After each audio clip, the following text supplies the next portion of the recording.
Alrighty, everybody, welcome to our next webinar in our volunteer webinar series. I do ask that you mute yourself. Sorry, we're getting a little bit of background noise. But this month, we're going to talk about re-engaging volunteers into our program. And I do like to start all of our webinars by saying I am not a volunteer expert, though I am working on it. My name is Sydney Shuttro, and I am the Director of Volunteer Services with the Tennessee Commission on Aging and Disability. Anything that we talk about on any of these webinars are best practices from research and stories from not only my experience, but potentially experiences from your peers. So by no means is it required to adopt any of these best practices or strategies to improve your volunteer program. If you do like an idea and want to see it included in your strategies and your efforts, I highly encourage you to talk with your supervisors and managers and make sure that it's something everyone's okay with pursuing. So with that, we're going to go ahead and get started. Since the beginning of the webinar series, volunteer recruitment was a key topic that people wanted to talk about, so we started a monthly volunteer tip. So this month, we're going to talk about National Days of Service. And this is a little different from stuff that we've talked about in the past, but it's a really good way to kind of showcase your programs. So two of the big national service days that we know about are MLK Day, which is going to be Martin Luther King Jr. Day, January 18th of 2021, and September 11th, which is the National Day of Service and Remembrance. There's also really, really popular in the U.S. in particular, people want to volunteer either on Thanksgiving or Christmas or around the holidays. So like I mentioned, this is a really good way to showcase your program and your organization and use those maybe episodic or short-term volunteers who may just want to see what the organization is about and kind of dip their toes in the water to see if our programs and our organizations are something that they want to participate in. So really, for us in particular in the aging field, these are going to be more special events or projects. So right away, you're probably thinking, Sydney, we close our office on especially Martin Luther King Jr. Day, Thanksgiving, and Christmas. Our offices aren't open. September 11th is another matter. Many of our offices remain open, though it is, only a few weeks away, so it may not be something that we can plan for this year. But maybe, possibly, you can get an exemption to be made, and maybe your office can stay open, or you can do kind of a special event and maybe get flex time, or I don't know how your agency works, but we're able to get, if we work on a weekend, we can kind of flex our time throughout the week. Or if you can't use your agency office or building, maybe you can partner with another community organization, maybe a church or something along those lines. Especially for a few of these days, not only are our offices closed, but there's also schools and many other businesses that are closed. So there's could be a possible result of more people coming out to help or to donate. So a couple examples of things we might consider doing on these days is maybe a supply drive for a senior center. So, maybe you have a quilting club and you need more fabric, or the arts clubs, or any other kind of, fitness program. Maybe you need more weights or fitness equipment, and you can try and do a supply drive for the senior center for all your different programs. Or maybe a donation of essential items for the PREVA program to help those individuals who are a victim of crime. Or maybe a special donation request for Meals on Wheels or home delivered meal routes. I know here at TCAD we do a special kind of drive with our staff so that we can do more of a gift basket of sorts to people on our agency's route that we do on Fridays. So, fresh fruits, maybe puzzle books, things of that nature. So if your office is maybe closed, there'll be less traffic coming through, and maybe you can get a community-wide drive of any kind of resources you might need for special programming. Something to consider. And those people who come in to drop off donations, maybe you have a volunteer table set up and say, hey, thank you for your donation. Take a look at the volunteer opportunities that we have here at the center, and maybe you're interested in helping us out in some way. So it's a way to recruit as well as really get the community to know what your program and your organization is all about. So today we're going to talk about re-engaging volunteers, but we're really going to focus quite heavily on volunteer engagement in general.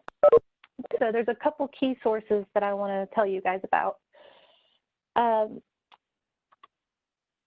So these are not only references for the presentation, but they're the most comprehensive and worth considering adding to your resource library. So each document is free and downloadable at the links below the pictures. So I did include those. Look at those page numbers, though some of these are quite lengthy if you're looking at printing costs. The first one, the Volunteer Engagement Toolkit from the Pennsylvania Department of Aging, I thought was really interesting, considering we are the state unit on aging and a lot of our programs go through our area agencies on aging and disability. So let me know if this is something that you guys think Tennessee should consider adopting or adapting kind of more to our programs.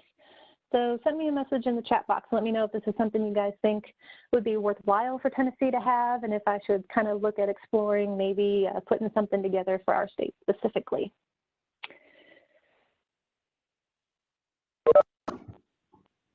So I'm reading a book. I know, shocking. I'm not a huge reader. I love Audible. I love podcasts. In terms of reading books, it's not the biggest hobby that I have. But I am reading a volunteer management book, and it references many times this strategic volunteer engagement guide. So I'm going to start putting the links of the sources on the PowerPoint so that you all have access to it. And it was going to really cut back on those large files that I send you in the follow-up emails. Because sometimes the emails come back because the email's too large. So hopefully this will help everyone have access to the resources in an easier fashion. And I've also, you probably noticed in the initial email, I sent everything in a PDF file rather than the PowerPoint file. So hopefully, again, that's easier for you guys to print and access the links to those resources. If you need me to email the resources in any other kind of fashion, just let me know, and I'm happy to share anything that's needed with you all.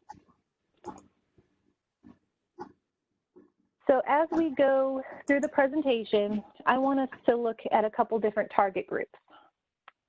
But first, I found a quote that I love, and it says, "It's cheaper to keep them." So this was really interesting to me, and I thought it was great, really important to share. In general, we spend 5 times more money on developing a new volunteer than working to keep the ones that we currently have. So I think that's really almost crazy to think about. And that's huge in terms of our budget and our time that we spend in recruiting and training. So the research came up with this figure by looking at the volunteer recruitment cycle, which is, of course, recruiting the volunteers, training them, doing an orientation, there's service in general, some volunteer burnout, or maybe they're just not volunteering as much, and then the volunteer either quits or just, in some cases, kind of disappears, and then the cycle starts all over again. So that's kind of how that 5 times number came about. So like I mentioned, we're really going to focus on engaging volunteers, but I want to start off with looking at a couple of these target groups to possibly look at re-engaging. So the first one is volunteers who've left the program. Now, there's no recommended time frame that I could find in the research on how far back to try and re-engage volunteers that have left the program. But some of you may already know why these volunteers left, maybe because you did an exit interview or a survey already. But if you don't know the reason, I would recommend reaching out to see if you can find out why. The program I'm currently working for, we're in year 2 of our grant. So here in the next month or so, I'm going to be looking at volunteers that we recruited 2 years ago that haven't volunteered or have left the program to kind of get more input from them on how we can improve so volunteers don't leave. So kind of come up with your own time frame, whatever you think is reasonable It could be a year ago, could be 2 years ago, whatever you all feel is appropriate. Volunteers who suspended their service during COVID. And really this could go for any illness, not just COVID. Maybe a volunteer had surgery or needed some personal time after the loss of a loved one. But in terms of COVID, it really kind of threw a curveball to many of us and the volunteers.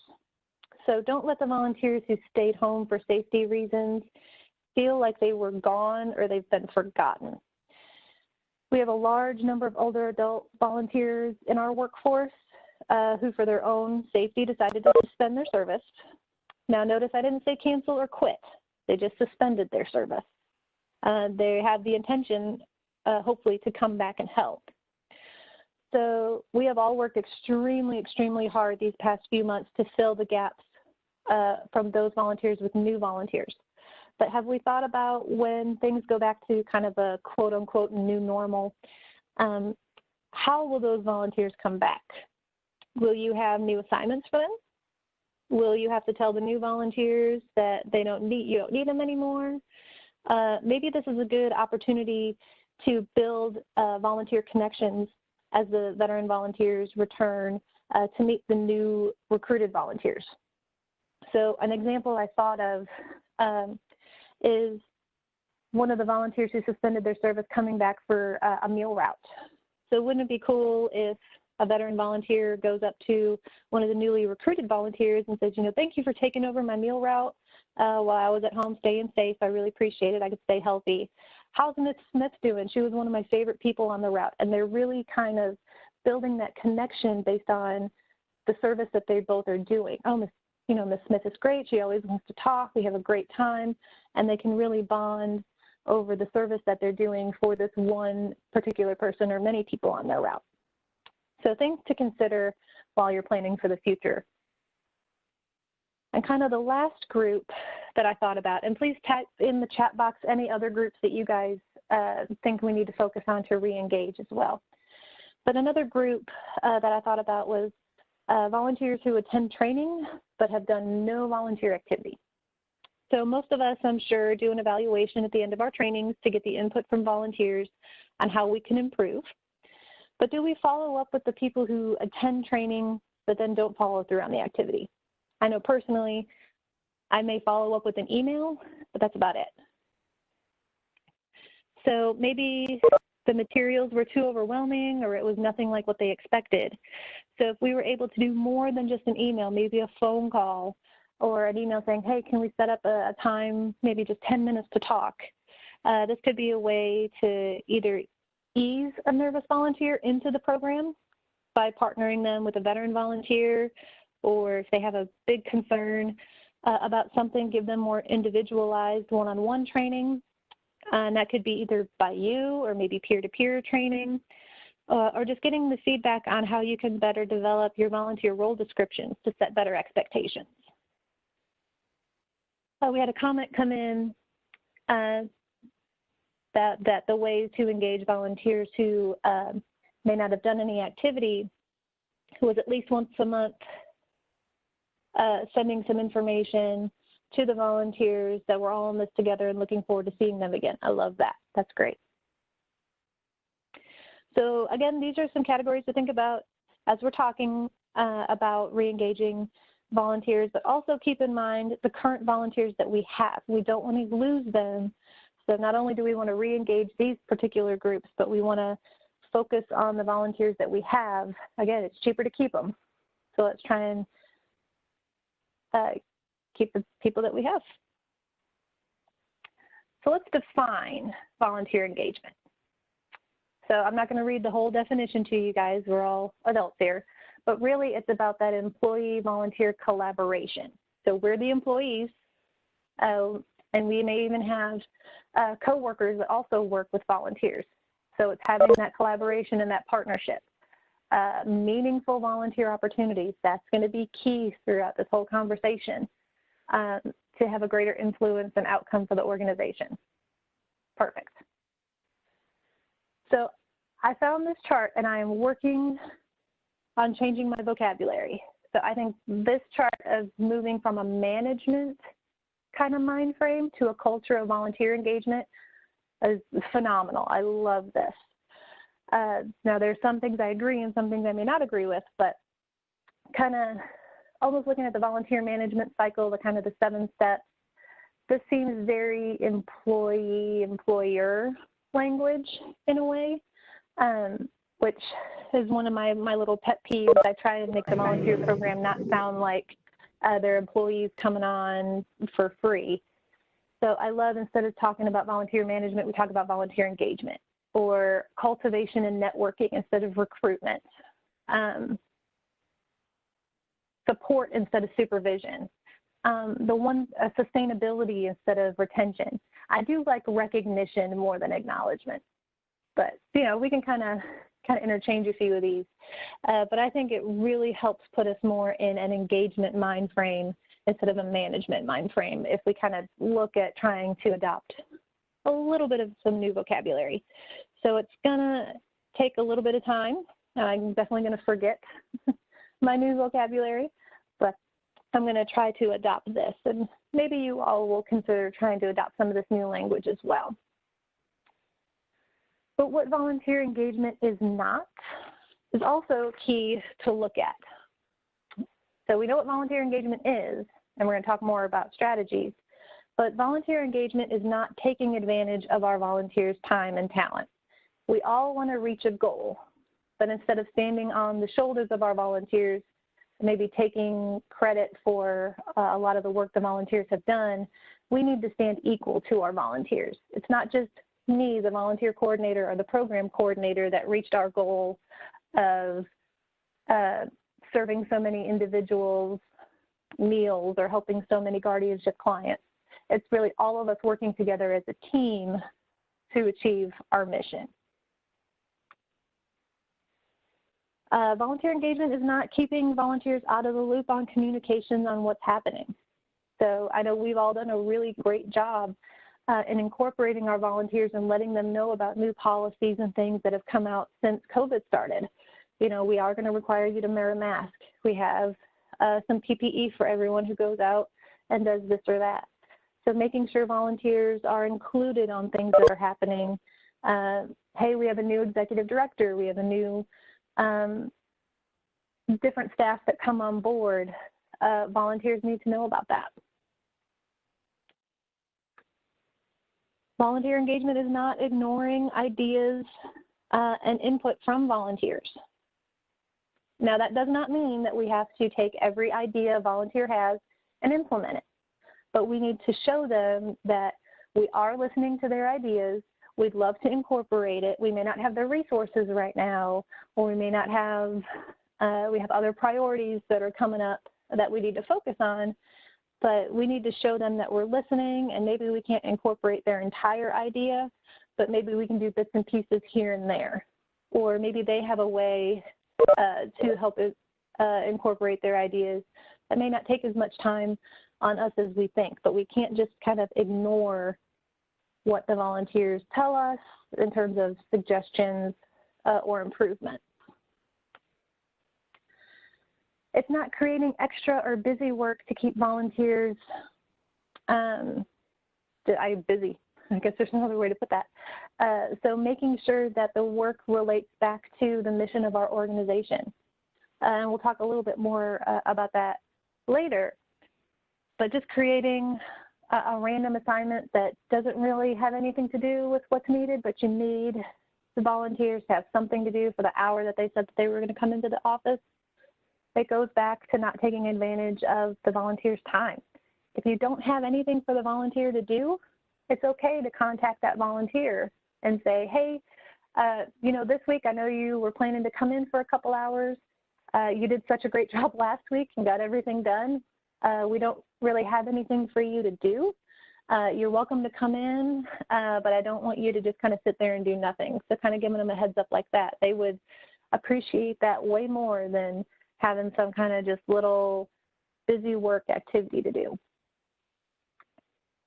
And then volunteer engagement is not being insincere about their value. So kind of a lip service type thing. Making sure that you are sincere in your appreciation for them, You're not saying, one thing to a volunteer and then another thing to a staff member. You need to have a cohesive dialogue and message that you're giving to everyone about how important the volunteers are. So we're going to play a little game. I'm not going to do a poll because that usually takes a little bit too long, but I need everybody to get their chat box open for me. And I can see through the chat that many of us already have this open and know how to do it. But for those of you, and I apologize to the people who are just calling in, you probably won't be able to participate, so I don't mean to exclude you. But if you hover your cursor kind of over the bottom of your screen, you're going to see quite a few little bubbles come up. So I want you to click this little kind of comic chat bubble, and then you should have a chat come up over by your participants. So if everybody could get that open for me, we're going to play a good old game of fact versus myth.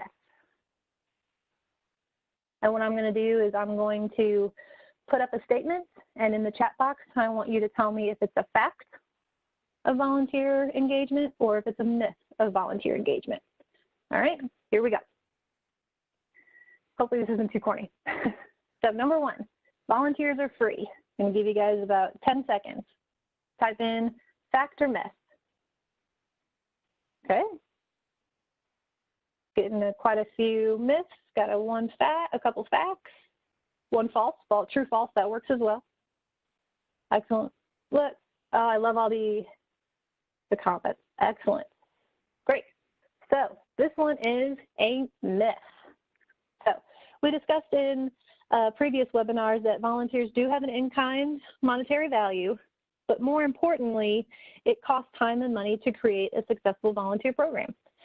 So the more I'm reading, the more it's kind of a misconception that volunteers don't cost any money, or volunteers are free, or volunteers save money in our budget. Volunteers actually expand our budget. So it's rare, however, that we see many volunteer programs have a specific budget designated for recruitment, training, retention, recognition, and countless other needs to have successful volunteer engagement. Even more unfortunate, when an organization looks at cutting funding, many times the volunteer program is the first thing that's looked at and kind of taken off the line item. So while volunteers freely and willingly offer their time, it does cost time and money in order to get them active and be successful. So good job.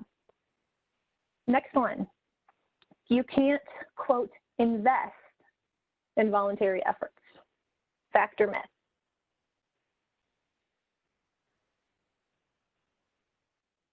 It's a myth. Excellent. Thank you all for participating. I wasn't sure how this was going to go. Awesome. So I'm seeing all myths and falses. Perfect. That is also a myth.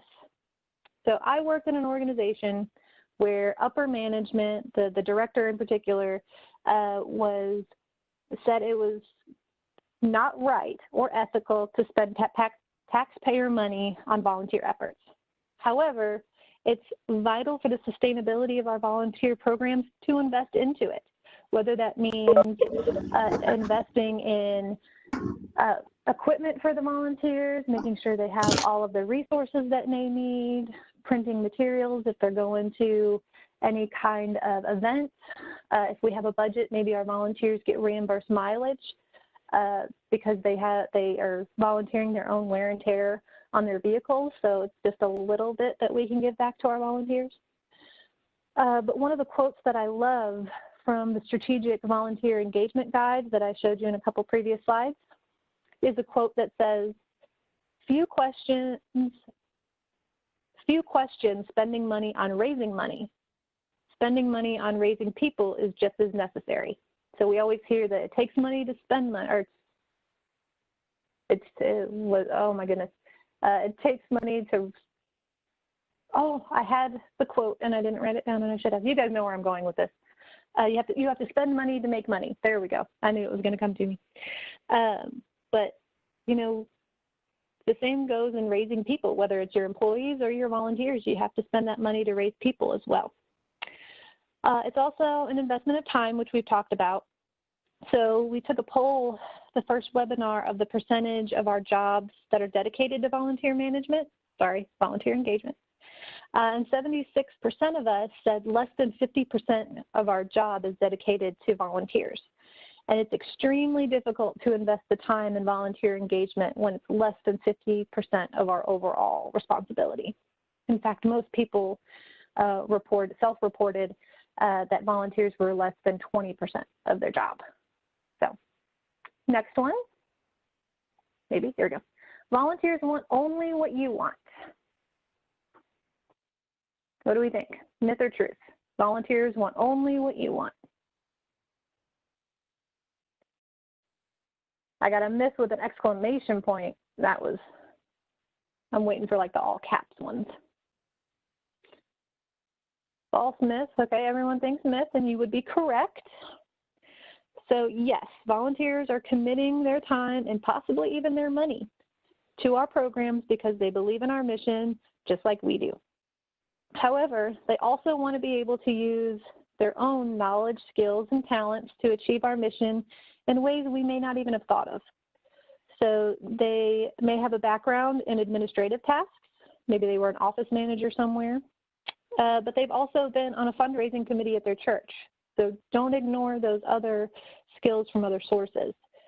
A volunteer can agree to a specific volunteer role through their volunteer role description, but expand that role into something even more beneficial for the program. The best part is the volunteer role description doesn't have to change for the next person who wants to fill that role.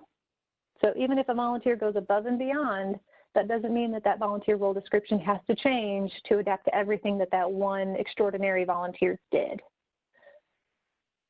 So yes, volunteers want to achieve our mission, but they also want to be able to use their own skills and talents to even enhance our programs more than we could dream of. Number 4, meeting volunteers halfway is a recipe for trouble. What do we think? Myth or truth?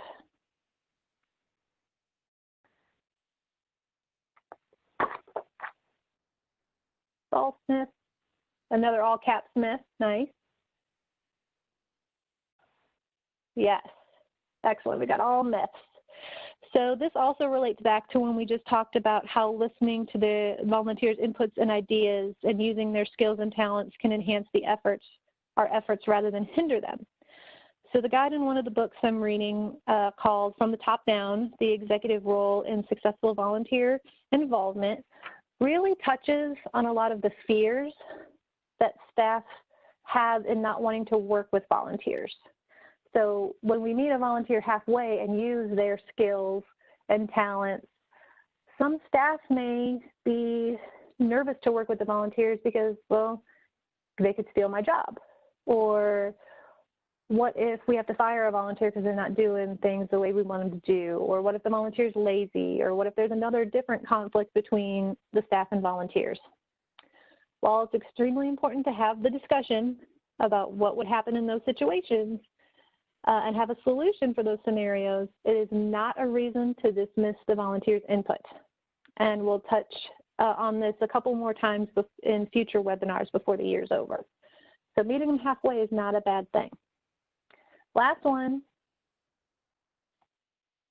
volunteer work is best defined as that of which staff want no part of. I might have forgotten a word in there. Volunteer work is best defined as that which staff wants no part of. Fact or myth, or true or false, whichever one you want to say. Myth, false, okay. Excellent. Perfect. All right. Thank you all for participating in that with me. Yes, there was a pattern and there was a theme, but hopefully it kind of kept your attention for a little bit. As staff of our programs, we have to be involved in so many different things. We're expected to complete a multitude of tasks, and if you're anything like me, you tend to add even more onto your plate. After all, if we don't meet a goal or a deadline, it's on us, right? We can't blame the volunteers. And I'm a control freak in every sense of the word, so it's hard for me to not want to be a part of everything. But working with a volunteer or a team of volunteers to get something accomplished is one of the most rewarding feelings that we have in our job. I'm sure you all could overload the chat box with your stories of how you've achieved something as a team with your volunteers, and it took so much pressure off of you, and it turned out way better than you could have ever dreamed. Think of our programs, and truly, what would happen if you did not have the volunteers that you have? The work that they're doing is so vital to the success of our program that we just wouldn't be able to do it if our volunteers left. So it's not that we don't want a part of what our volunteers are doing, it's they are just helping us in so many ways. Great, awesome. Thank you for participating, everybody, much appreciated. So why did I have us go through all those questions? Because these myths are all too common and are a direct result in the cycle of poorly managed volunteer engagement.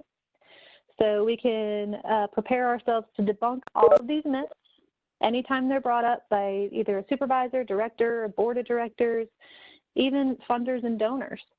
So we can debunk this whole cycle and change from a poorly managed volunteer engagement to volunteers that don't ever want to leave. So I won't read this whole cycle to you. You guys have it in your resources.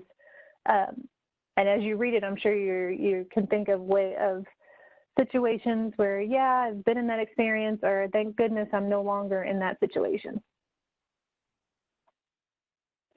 So now that we've dwelled on the wrong way to engage volunteers, let's go back and talk about how we can engage them. Let's get on a more positive footing here. So I found 3 articles that talked about the best ways or their favorite ways or how we can engage volunteers. And there were 6 common themes or common threads that all sound very similar to things that we've talked about in previous webinars. That's one of the things I love about volunteer engagement and even, volunteer management, even though I'm trying to change my vocabulary, is that every webinar comes back to something that we've already discussed. It's all interchangeable. So here are 6 common threads. The first one is be realistic about expectations and goals and be specific and actionable. And we're going to talk more in depth about all 6 of these. Invest time and strategy in your training program in particular. Get to know your volunteers on a personal level. Respect volunteers' values and their time. We've talked about their time quite a bit. Recognize achievement towards the mission, make them feel needed and appreciated, and inspire with the cause, not the organization, and also show impact that the volunteers are having. And lastly, be accessible to your volunteers and stay connected with them as often as you can. So these are the 6 ways that we're going to engage our volunteers even more. So starting with expectations, I'm pretty proud of myself that last webinar I did not mention volunteer role descriptions. And for those of you who've been on webinars before, I almost beat you guys over the head with the importance of your volunteer role descriptions or job descriptions or whatever you want to call them. I call them volunteer role descriptions because I personally feel it's the most important document that you have for your volunteer program. It's the overarching document that volunteers can turn to, and it should be able to tell them exactly everything they need to do. Sorry, I probably should put the picture up. So volunteer role descriptions are vital in the expectations of your program. SMART goals. SMART goals will never go away. This was the one thing in college my friends and I didn't think we would ever use. We thought it was kind of a waste of a class period to learn about SMART goals, and turns out SMART goals are everywhere. We have to do them for our performance reviews. Any conference I go to, SMART goals are brought up at least 2 times. I'm sure you've noticed it as well. But now that we can use this theory in the real world, it makes sense as to why it's such an important tool. So here's my homework for you guys this month. I try and give you a little bit something to either think about or do as kind of a call to action, so to speak. What I'd like you guys to do is look over your volunteer role descriptions and see if you can answer these 5 levels. Is it specific? Is it measurable, achievable, realistic, and timely? So look through all the steps on the ladder. And if you can't answer one of those 5 steps, it's time to update them and make sure that you can. Lastly, we're really going to emphasize the goal and the expectation of everything being based in reality. We have to make it realistic. It is one of the steps of the SMART goals, but we really need to make sure our expectations are realistic. So I do have a story. I coordinate the SAIL program, or the Stay Active and Independent for Life program grant. And when I first started working on it, like many of us who just come into a new job, we automatically adapt all the practices that were in place before us. We're a little overwhelmed at the beginning. We're just kind of going to go with the flow until we kind of learn everything that we need to learn. So one expectation that was in place once someone was certified to teach a SAIL class is that they had to teach it 2 to 3 days a week for a minimum of, wait for it, 2 years. That's kind of crazy. And I'm sure if you can imagine the rush of volunteers that I was able to recruit at the start of this grant when I told them, hey, we need you to commit for 2 years. Can anyone honestly in the chat box tell me, yes, I'm going to commit right away for 2 years of volunteer placement? Yeah. Unless the leader is getting paid from another source, it's not really realistic to expect that long of a commitment. Yeah, that is a very long time to commit. So as I started to learn more about the program, started feeling more comfortable in my role, it just wasn't realistic. So how we worked it out is we talked with our leaders, we talked with the people who created the program in general, and we adapted to having volunteers teach a class 2 to 3 days a week. That was non-negotiable. That was kind of the standard, but for a minimum of 12 weeks at a time. So 3 months of doing classes 2 to 3 days a week. And we hoped that they would teach at least 2 or 3 12-week classes a year. So it's still a long commitment, but there's a break and a rest period to prevent that burnout. And our recruitment numbers really kind of skyrocketed, and we almost doubled our recruitment efforts by saying, hey, we only need you to do this for 3 months. And then if you wanted to take a couple months off, great. Can you do a class maybe in the spring and in the fall? And a lot of our volunteers were like, okay, I can definitely do that. The 2 years was, whew. So even if you have an expectation of a 2-year time commitment now, there are ways that you can narrow that down to a more realistic time frame. So let me be the model of what not to do in terms of reality. Alrighty, our training programs. Training programs is time, money, and probably more importantly, strategy is what we need to invest into our training programs. Many, if not all, of our training programs have been consistent in format for years. Again, we came into the program and we're just kind of doing things status quo. This is how it's always been done. This is how we're going to continue to do it. So when was the last time we evaluated the training program as a whole? So I encourage you all to take a look at that. If it's successful and it's working for you, no need to change. I don't want you to think I'm saying everyone needs to change their program. But if you're seeing more people not doing any volunteer activity after they went through training, it may be time to look at ways to revamp it. If you're getting a huge retention rate from your training, then you're probably doing things right, and you may only need to tweak 1 or 2 things. We talked a few months ago about volunteer orientation, and many of us, including myself, did not have an orientation included in our training program. So the orientation comes before any of the actual formal training takes place. It's kind of the 10,000-foot view of your organization, setting those expectations and saying, hey, If you're good with all these things that we've laid out, here are the training dates. If you're not comfortable with some of these expectations and things that we're talking about, maybe it's not the right program for you to volunteer for, and that's okay. We're kind of weeding out people, so to speak, before putting in that time and that effort into the full training program. We want the right people to attend our training, who are going to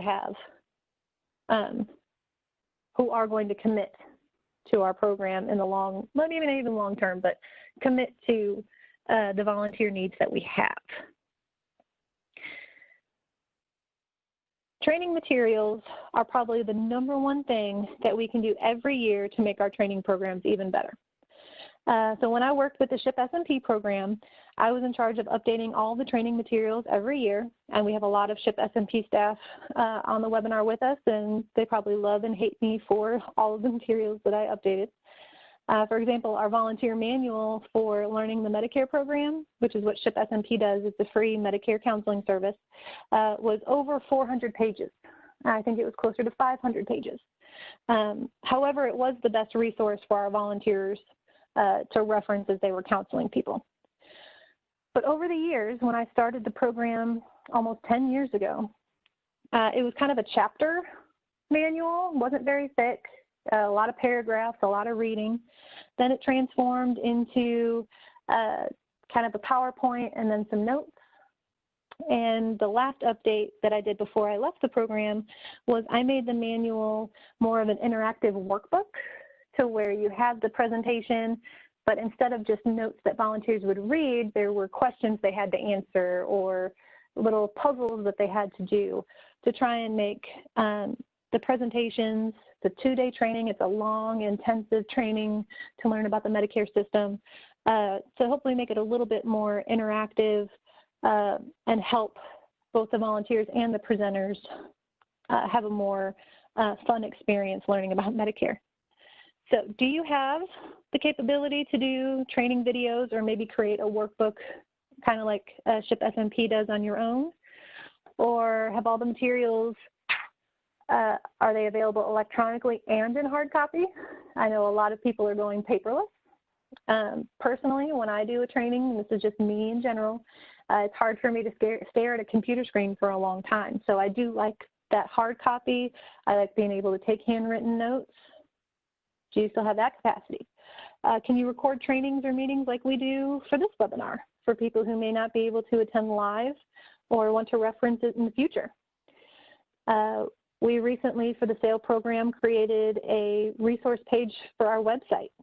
So not only do our volunteers get everything in hard copy, they get everything electronically on a thumb drive, but now we have a website that they can go to in case they lost their thumb drive or they need something maybe electronically and easily accessible. So we have a web page that has all of this stuff on it now. So volunteers have multiple sources to get everything that they need.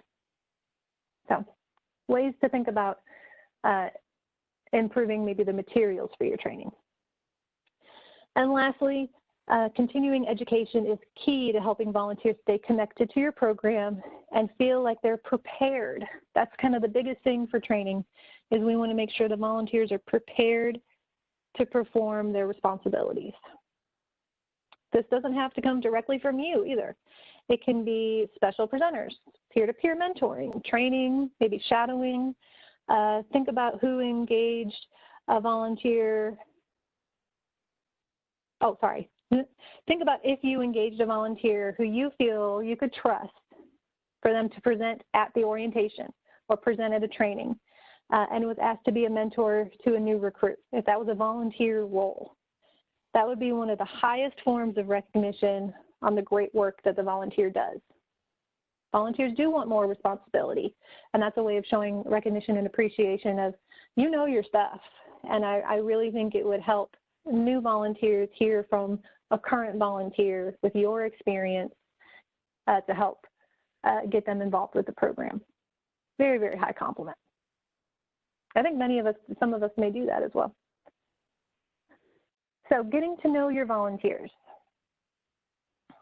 So one of the best ways to get to know a volunteer is the initial interview. Some of us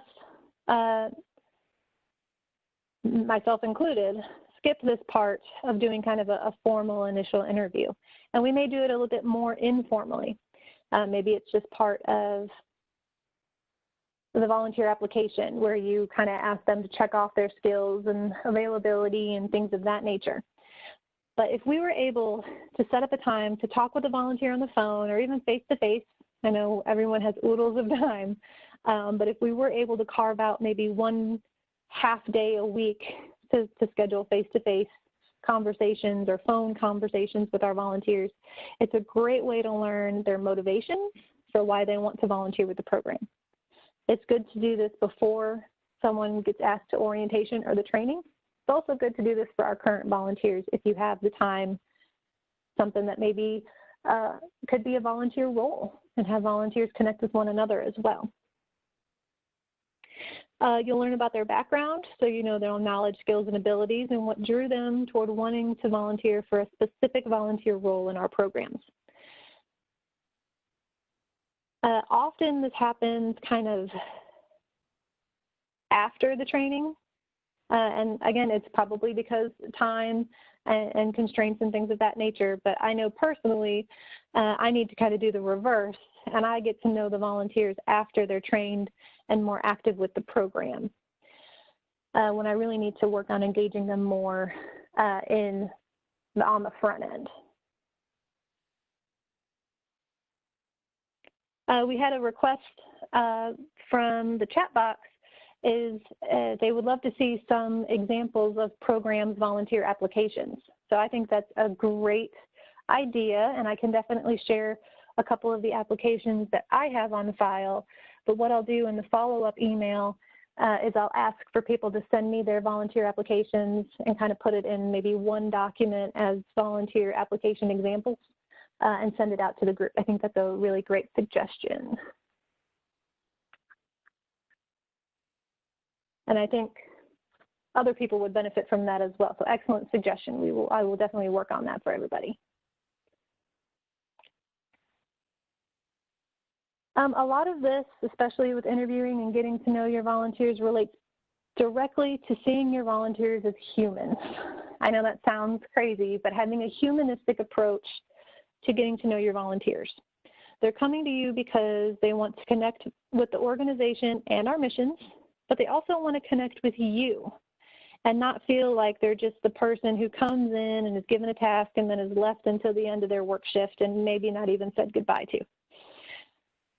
So it's okay, in my opinion, and of course get permission from supervisors and things, but it's okay to take a few minutes when the volunteer comes in to catch up, ask how they're doing, how their weekend was. If you know they just went on vacation, how was it? Maybe share some pictures. And then work is still going to get done, even if you take a few minutes when they first walk in to really just have a nice conversation. And then maybe at the end, you're going to have a follow-up. Hey, how'd the workday go? What are your plans for the weekend? And just little things like that.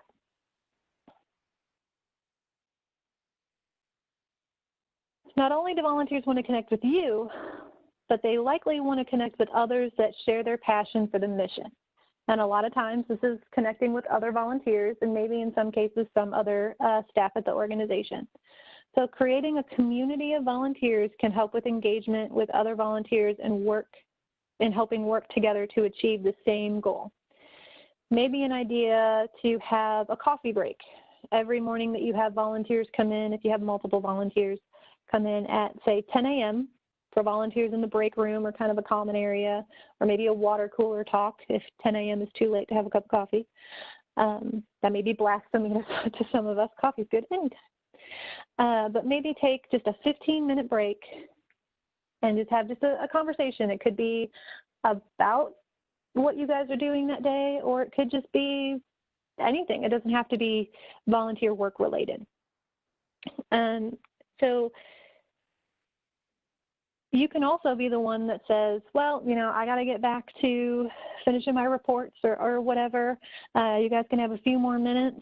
You can find me in my office, or maybe if I'm somewhere else, hey, I got a call in about 30 minutes, so I may not be available.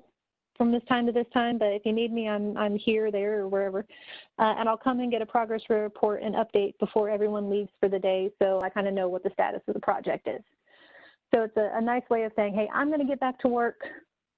Probably a good cue for you guys to go back to work. And then also making sure, hey, I'm going to follow up with you. So if you do want to take a few more minutes, make sure it's just minutes and not hours, to where you're not going to be able to finish the task that you were assigned for that day. So kind of a unique way to build that volunteer community. Respect is huge.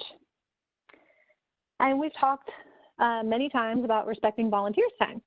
Make sure that if they have meaningful work to do when they arrive for their shift. So this could mean a couple-day preparation, maybe the day before preparation, but make sure you have everything that you need prepared. It's not a bad thing if you forget to have a tape and staplers and paper clips. Those are easy things to be able to kind of pull as the volunteers get there, or hey, can we have this, this, or this?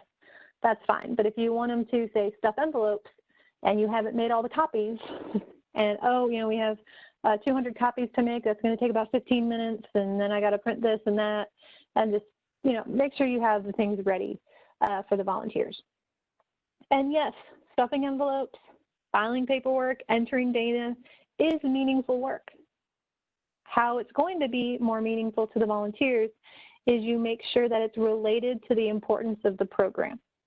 So because you filed those documents, Ms. Smith called back and I found her information right away, and I helped her so much faster.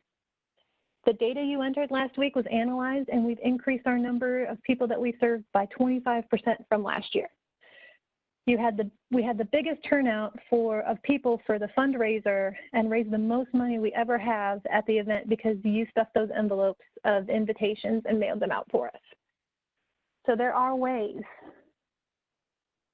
that you can incorporate that back. And it may seem like one of those busy work activities that we talked about in the beginning of what not to do to engage the volunteers, but if you can, again, relate it back to the importance of the program, to the mission, even the littlest task can mean the most to a program. As you get to know your volunteers, you'll start to learn about their values, family, faith, community, creativity, so many more values people could have. But knowing what that volunteer values can help you get to know them, as well as possible ways to recognize them and engage them even more in the organization. Faith is a huge example of what many people have. Be careful to recognize religious holidays and celebrations as you plan events. I made this mistake once, and I'm never going to make it again. So we were scheduling a training and didn't look at the calendar in my own, ignorance. We scheduled it on a religious holiday, and a volunteer called me, and she just kind of expressed to me how disappointed that she was that we scheduled it on a very important religious event. She didn't show anger to me. She wasn't yelling at me or anything like that. She was actually really gracious to me with how she expressed her disappointment. And in the end, we had a really great conversation. Of course, I apologized profusely for my ignorance. And it actually brought us closer, and I learned more about her. And to this day, I've never made that mistake again, and she's been with the program. I don't think she's left. So little things like that, and getting to know your volunteers. And, calendars have a lot of holidays and things already marked in them. So make sure as you're planning things, you kind of look and see. I mean, we don't ask volunteers on applications, what's your religion? We don't ask those questions. We can't. But it's good to just have that in the back of your mind to make sure nothing's scheduled on any kind of important dates like those. Recognition, we had a whole webinar on this one. To recognize your volunteers is just as important to retaining your volunteers as it is to engage them. So another kind of full circle topic that we talk about almost every webinar. So again, everything ties back to the mission. The reason the volunteer came to you in the first place is because they believe in the mission that we're trying to achieve. For example, our mission is to make sure seniors have nutritious meals. And as you helped deliver those meals throughout the pandemic, we were able to deliver 86,000 meals a week. That's an actual number. That's, I believe it was over 200%.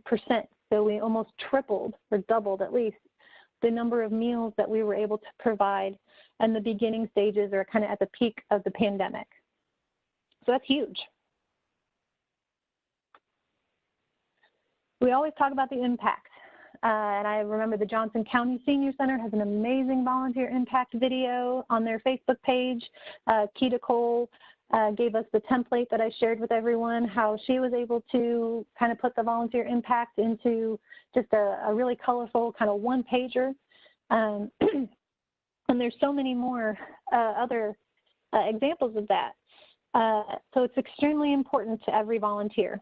And in fact, one of the common threads, if you look at the different generations of volunteers that we have in our workforce, having a positive impact on their community or toward a cause is the #1 reason why they volunteer and the #1 thing that they want to see in recognition.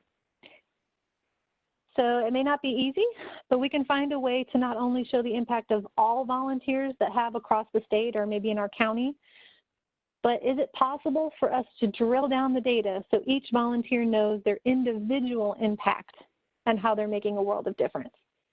I'm working on this for the SAIL program, and I'm going slightly cross-eyed, staring at the computer all day.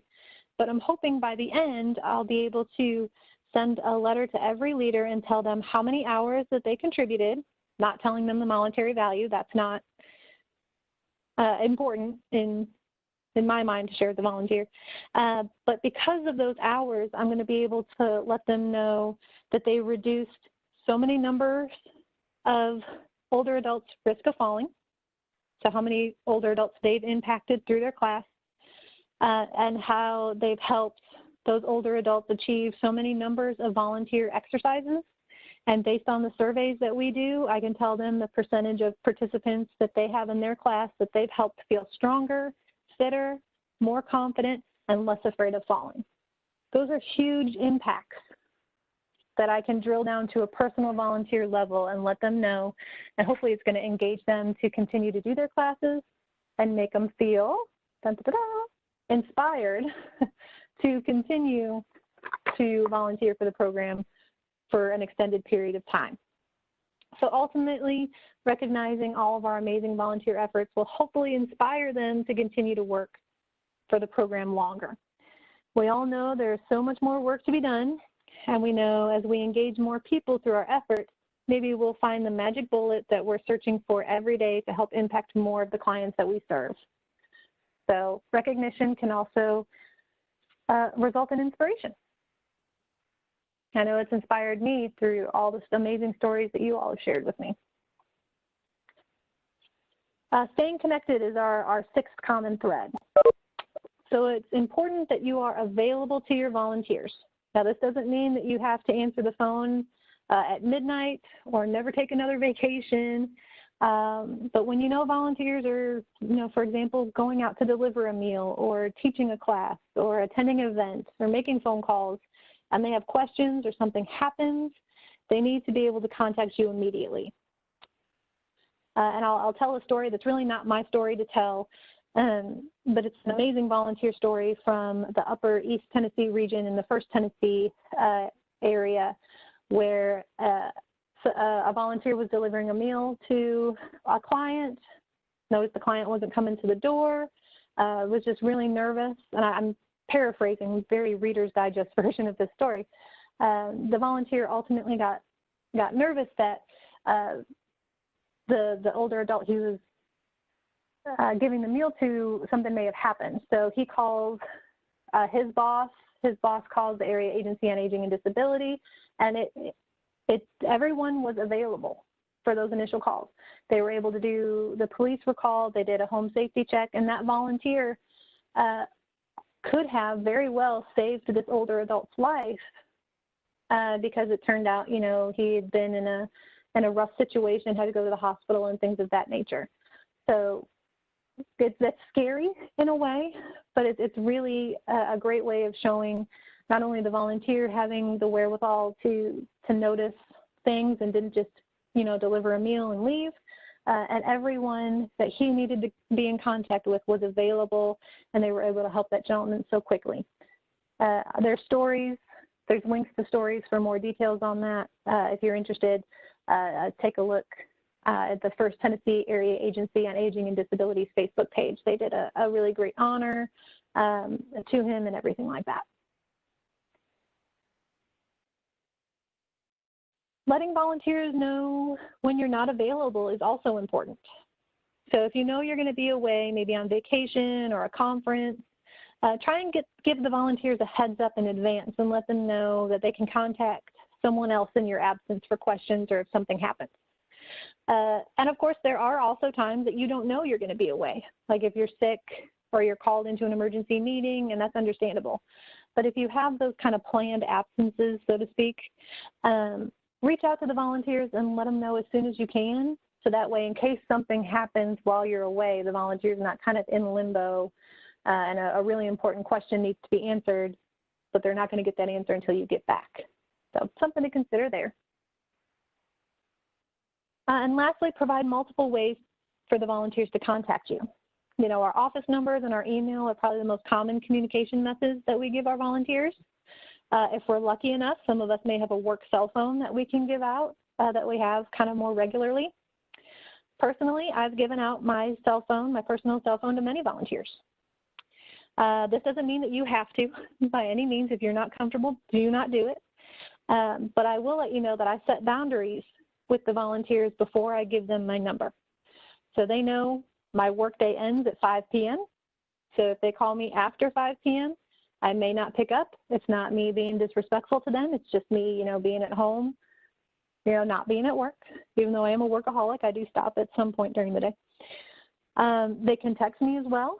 If that's easier for them, instead of calling or emailing, they want to shoot me a quick text. Perfect. Again, after 5 p.m., may not respond, not being rude. In fact, I have a volunteer who sends me their data every month via text. So she just, here you go. I'm lucky that no volunteer has ever taken advantage of having my personal cell phone. So only do this again if you are comfortable and have a plan. If there's a volunteer who does take advantage of your number and they're calling constantly. And so again, that's only if you feel comfortable doing that. So a few key takeaways from Google Voice. Yes. Sorry, going back one more.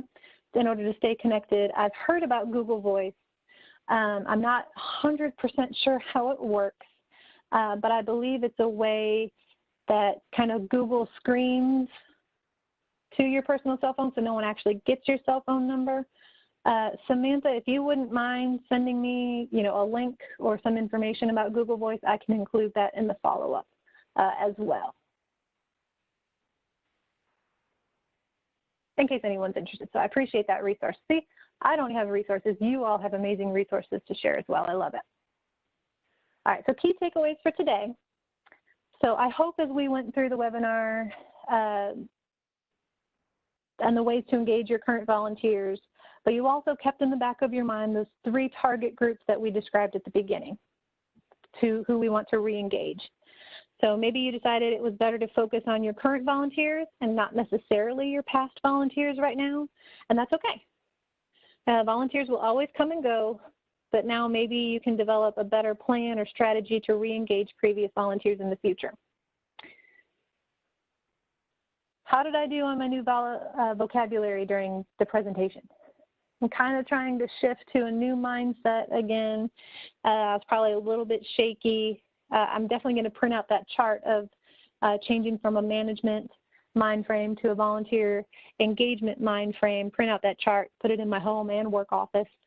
I've always thought it was bizarre in a way to use words typically associated with my employer and kind of my supervisors in a volunteer aspect, like, performance review and evaluation.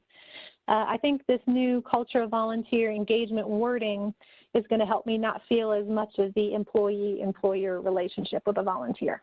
I'm hoping maybe it'll happen for you guys too. So we debunked the myths we discussed will be crucial in our explanation of why volunteer engagement is so important to the success of our programs. Things like volunteers don't save us money, they expand our budget, or other key talking points like that we can change the perspective, just so we can change the perspective in ways for our supervisors and managers and directors and things of that nature. Gaining the support from these key players, you know, our directors, our supervisors, our boards, is a key component in showcasing the importance of our volunteers and maybe even getting more resources to expand our efforts. And there were so many great suggestions, not only from the presentation, but through the chat box of how to engage our volunteers. We can talk for days if I used all of the suggestions that all the research had. So that's why I narrowed it down to just those kind of 6 potentially easier ways that hopefully will not overextend anything that we're currently have in place. So you may have found something new to adopt or ways to expand or tweak your current strategies in volunteer engagement. Engagement, again, does relate directly back to retention. So it would be interesting for us to see if we adopt some or expand our current efforts. If anyone's could kind of report back. This is a long, extended homework assignment.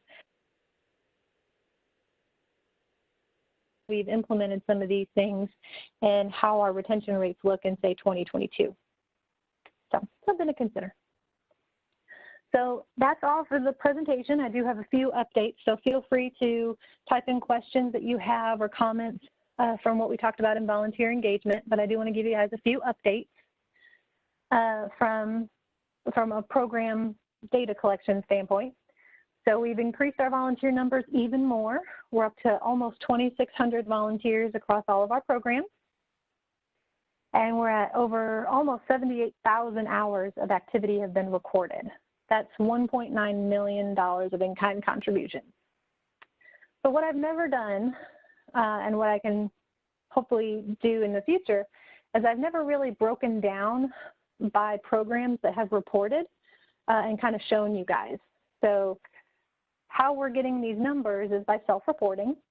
So I was able to, well, self-reporting in most cases, like the SAIL program, for example, I have all of that. The Tennessee SHIP SMP program has an amazing database that has all that information already in it, so I don't have to get specific information from individual coordinators. But a lot of this is self-reported. For example, we have 23 senior centers who've reported some data and a few regions for programs that have reported data. So this is how I'm getting those numbers. As you look through the chart and you kind of notice your program and say, oh, you know, we have more than that, and you're willing to send me that data, I would greatly appreciate it. I send this information to my executive director every week. He's really happy with how the programs are doing and the contributions that our volunteers have been giving. So, and also our commission members get this information as well. So I decided the last thing, and then we'll kind of open it up for more questions, but I'm taking my own advice, finally. I'm going to practice what I preach. And so I've developed a webinar survey to get your all's opinion on how these webinars are going, things I need to do to improve. So I do ask that you guys give me honest and constructive criticism, you know, not just, hey, Sydney, you suck, you know, tell me why I suck, of how I can improve the webinar to make it better for you. This is a way I hope to be able to encourage you all to continue to listen for month after month, you know, continuing to listen to me ramble on. And hopefully we'll be able to continue this into next year if that's something that you all are interested in continuing. Also, there are questions that let you tell me any of your thoughts of what you want to share with the group. So we talked about volunteer engagement. Maybe there's a few things like the Google Voice that Samantha mentioned, that she said, hey, you know, I think this would be really great for the group to know, and maybe I can add that after our volunteer recruitment session and say, hey, kind of a recap or something from the previous month, just a couple more tips from your peers about what we talked about last month. And then also a chance to share any good news stories you have about your volunteers. And that could be another possible section to where I say, hey, volunteers at so-and-so senior center or so-and-so nutrition site, you know, everybody wanted to know, wanted you all to know about this great services that they're doing. So to really highlight your programs and let everybody else kind of know what you're doing. Brag on yourself. It's not easy. I personally don't like bragging on myself. It's hard to do, but it's really important also that we get these good stories about our volunteer programs. It helps in the recognition. It helps show all of our key players what we're doing and why our programs are so important. So I wanted to give you that opportunity to share those stories with me, and then I will also share them with my management team as well. Would love to know what topics you'd like to see discussed as I'm planning for 2021, or if you're interested in presenting a topic, or you know of a great speaker that talks about volunteer management, is really good at talking about some aspect of volunteer engagement and volunteer management. I'd love to know those contacts so you guys don't have to listen to me every month, and we can get more subject matter experts and get more input and involvement from other people. And the last thing I added to the survey was to give you a chance to report any data. If you wanted to be included in any of those numbers that I just showed, you have a chance to report that in the survey. Again, it's optional. You don't have to report numbers in the survey if you don't want to, but just another way that if that's something you want to contribute, you can do that. So I'll send, you guys have this link in the presentation I sent yesterday. I'll also send the link in a follow-up email. And as always, hopefully by this afternoon, I will have the presentation uploaded to the Tennessee Commission on Aging and Disabilities YouTube channel for future reference. Maybe if this was your first webinar and you were interested in topics that we talked about a few months ago, all of our webinars are on the YouTube channel, so you can listen to them at your leisure anytime. So if you guys would do me a favor and fill out that survey, I would greatly appreciate it. Our next webinar will be Friday, September 18th, 10 o'clock Central, 11 o'clock Eastern, and we're going to talk about volunteer removal and can you, quote unquote, fire a volunteer? Maybe that should have been one of my fact and myth questions. So I hope you guys can join us next month. I'm going to open it up for questions, but I also want to thank you guys for attending this month and all the other months that you have attended. Here's my contact information. Feel free to shoot me an email or give me a call anytime. I'd love to help in any way that I can. So feel free to send questions into the chat box, or Ryan's in charge of unmuting people, so. But I appreciate you guys all again, and I hope you have a great weekend, and we'll talk to you next month.